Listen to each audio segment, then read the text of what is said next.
بسم اللہ الرحمن الرحیم۔ اللہ تبارک و تعالیٰ کے نام سے شروع جو بڑا مہربان اور نہایت رحم کرنے والا ہے۔ اللہ تبارک و تعالیٰ نے ہر ایمان والے کے لیے آخرت کے اندر بے شمار نعمتیں تیار کر رکھی ہیں، اور آخرت کے اندر اللہ تبارک و تعالیٰ ایمان والوں کو جنت عطا فرمائے گا۔ یہ ایسی جنت ہوگی کہ جس کی نعمتوں اور خوبصورتی کے بارے میں نہ کسی کان نے سنا اور نہ ہی اس کی خوبصورتی کو کسی آنکھ نے دیکھا۔ لیکن کیا آپ جانتے ہیں کہ اس دنیا کے اندر بھی ایک شخص نے اللہ تبارک و تعالیٰ کا مقابلہ کرنے کی کوشش کی، اور اللہ تبارک و تعالیٰ کا مقابلہ کرتے ہوئے اس دنیا کے اندر بھی جنت بنائی گئی۔ یار دوستو، آج کی اس ویڈیو میں ہم آپ کو بتائیں گے کہ اللہ تبارک و تعالیٰ کی ذات کا مقابلہ کرنے والا بدبخت شداد کون تھا، اور اس نے دنیا کے اندر کس طرح اپنی جنت بنائی، اس کی بنائی ہوئی جنت کیسی تھی، اور اس کے اندر کیا کیا تھا، اور اس کی یہ جنت کتنے سالوں میں تیار ہوئی، اور پھر ملک الموت علیہ السلام نے اللہ تبارک و تعالیٰ کا مقابلہ کرنے والے اس شداد کا کیا حشر کیا، اور کس طرح اس کی حسرتوں پر پانی پھیرا اور اس کو دنیا کے لیے عبرت کا نشان بنا دیا۔ اور آج شداد کی جنت کہاں پر ہے؟ پیار دوستو، اس ایمان افروز اور عبرت ناک واقعے کو سننے کے لیے آپ سے ہماری یہ گزارش ہے کہ ہماری اس ویڈیو کو اینڈ تک ضرور دیکھیے گا۔ پیار دوستو، تاریخ کے اندر ایسے بہت سے بادشاہ اور فرعون آئے جنہوں نے اپنے مال و دولت کی ہوس کے اندر بدمست ہو کر اللہ تبارک و تعالیٰ کا مقابلہ کرنے کی کوشش کی، اور یہ بادشاہ غرور و تکبر کے ساتھ اللہ تبارک و تعالیٰ کی پاک ذات کو للکارنے لگے۔ لیکن اللہ تبارک و تعالیٰ جو اس کائنات کا حقیقی خالق و مالک ہے، اس نے ان بدبختوں کا ایسا انجام کیا کہ ان کے نام و نشان تک کو مٹا دیا۔ پیار دوستو، انہی بدبختوں میں سے ایک بدبخت شداد بھی تھا کہ جس نے اللہ تبارک و تعالیٰ کی ذات کا مقابلہ کرنے کی کوشش کی اور اللہ تبارک و تعالیٰ کی ذات کو للکارا۔ شداد اس قوم کی نسل میں سے تھا جو دنیا کی سب سے پہلی سپر پاور قوم اور دنیا کی سب سے طاقتور قوم تھی، جن کا ذکر قرآن پاک میں قوم عاد اور قوم سمود کے نام سے ملتا ہے۔ قوم عاد اور قوم سمود کے بارے میں اللہ تبارک و تعالیٰ قرآن پاک میں ارشاد فرماتا ہے کہ ان کی جیسی طاقتور اور قد آور قوم کو نہ ان سے پہلے اللہ تبارک و تعالیٰ نے پیدا فرمایا، اور نہ ہی ان کے بعد کوئی ایسی قوم پیدا کی گئی۔ پیار دوستو، قوم عاد احقاف کے علاقے کے اندر آباد تھی۔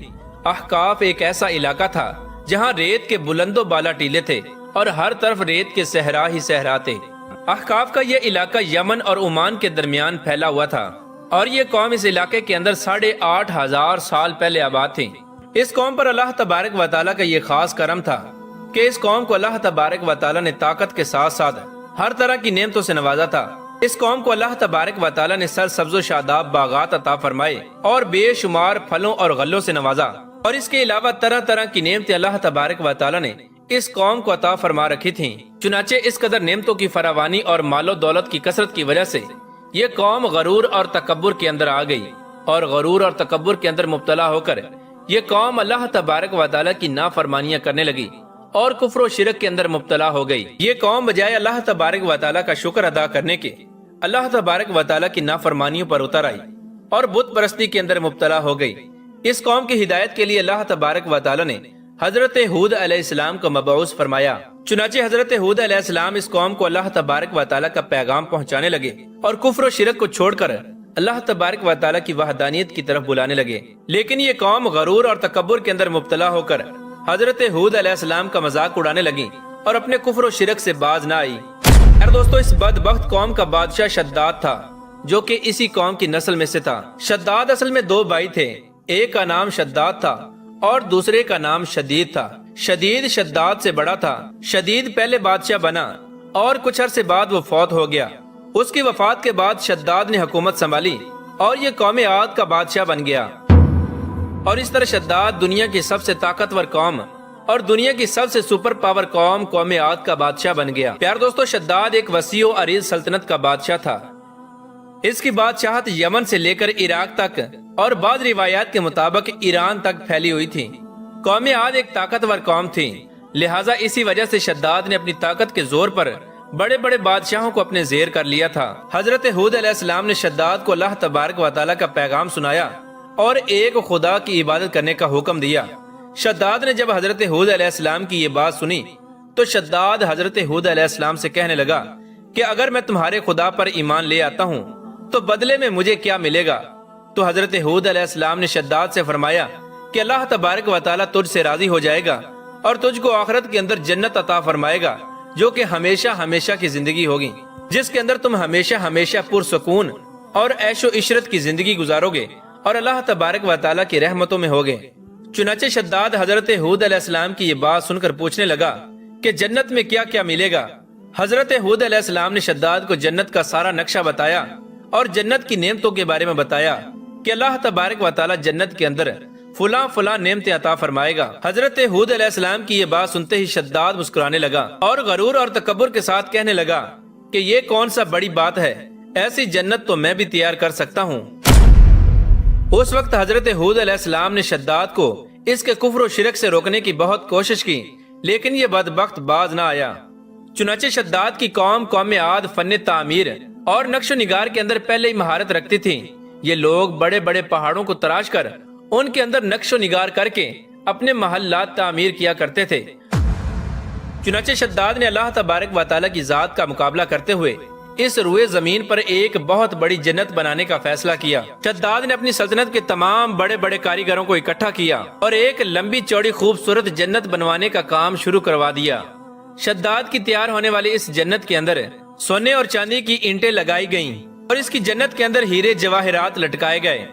اس نے اپنی جنت کے اندر دودھ اور شہد کی نہریں بھی جاری کر دیں اور حوروں کے طور پر خوبصورت اور نوجوان لڑکیوں کو بھی اکٹھا کر لیا۔ اس نے اپنی جنت کو خوبصورت بنانے کے لیے دنیا کے سب سے خوبصورت درخت اور پودے بھی لگوائے اور سونے چاندی کے بڑے بڑے محلات تعمیر کروائے۔ یار دوستو، شداد نے یہ فیصلہ کیا تھا کہ جب تک اس کی بنائی جانے والی جنت مکمل تیار نہ ہوگی تب تک وہ اپنی جنت کے اندر قدم نہ رکھے گا۔ چنانچہ شداد کے حکم کے مطابق اس کی جنت تیار ہونے لگی اور ادھر شداد بے صبری کے ساتھ اپنے محل کے اندر اپنی جنت کا کام مکمل ہونے کا انتظار کرنے لگا۔ شداد کی اس جنت کو تیار ہونے میں تقریباً 12 سال لگے اور بالآخر 12 سال کے عرصے کے بعد شداد کی جنت بالکل تیار ہو گئی۔ اس جنت کو اس طرح بنایا گیا کہ اس کی زمین مشک اور عنبر کی تھی، اس کے اندر ہیرے جواہرات لگے ہوئے تھے، دودھ، شہد اور پانی کی نہریں جاری تھیں اور اس کے اندر خوبصورت لڑکیوں کو حوروں کے طور پر چھوڑا ہوا تھا۔ اس کی دیواریں سونے اور چاندی کی تھی اور ہیرے اور جواہرات کے بڑے بڑے محلات تھے۔ جب یہ جنت 12 سال کے بعد مکمل طور پر تیار ہو گئی تو اس وقت شداد کو اس کی جنت کے تیار ہونے کا پیغام پہنچا دیا گیا۔ چنانچہ شداد اپنی جنت کے تیار ہونے کا پیغام سنتے ہی بہت خوش ہوا اور شداد اپنی جنت کو دیکھنے کے لیے اپنی فوج کو ساتھ لے کر جنت کی طرف نکل پڑا۔ شداد اپنے لشکر کو لے کر جب اپنی جنت کے دروازے پر پہنچا تو اس نے اپنے سامنے گھوڑے پر سوار ایک شخص کو دیکھا۔ اس کو دیکھتے ہی شداد پہچان گیا کہ یہ حضرت ملک الموت علیہ السلام ہے۔ شداد حضرت ملک الموت علیہ السلام کو دیکھ کر اپنے ساتھیوں سے کہنے لگا کہ یہ جو شخص ہے یہ مجھے اپنی جنت میں داخل نہیں ہونے دے گا۔ اس وقت شداد کے ساتھی شداد سے پوچھنے لگے کہ یہ شخص کون ہے اور یہ آپ کو جنت میں داخل کیوں نہیں ہونے دے گا۔ شداد اپنے ساتھیوں سے کہنے لگا کہ یہ موت کا فرشتہ ہے جو میری روح کو قبض کرنے کے لیے آیا ہے۔ اس وقت شداد حضرت ملک الموت علیہ السلام کے سامنے رونے لگا اور گڑ گڑانے لگا اور ملک الموت علیہ السلام سے عرض کرنے لگا کہ مجھے بس اپنی جنت کے اندر پاؤں رکھنے کی مہلت دے دی جائے۔ لیکن حضرت ملک الموت علیہ السلام نے شداد سے فرمایا کہ مجھے اللہ تبارک و تعالیٰ کی طرف سے یہ حکم ہے کہ میں تجھے تیری جنت کے اندر پاؤں نہ رکھنے دوں۔ اس وقت شداد حضرت ملک الموت علیہ السلام کے سامنے بہت رویا، لیکن حضرت ملک الموت علیہ السلام نے شداد کی ایک نہ سنی اور اللہ تبارک و تعالیٰ کا حکم پورا کرتے ہوئے شداد کی روح کو قبض کر لیا۔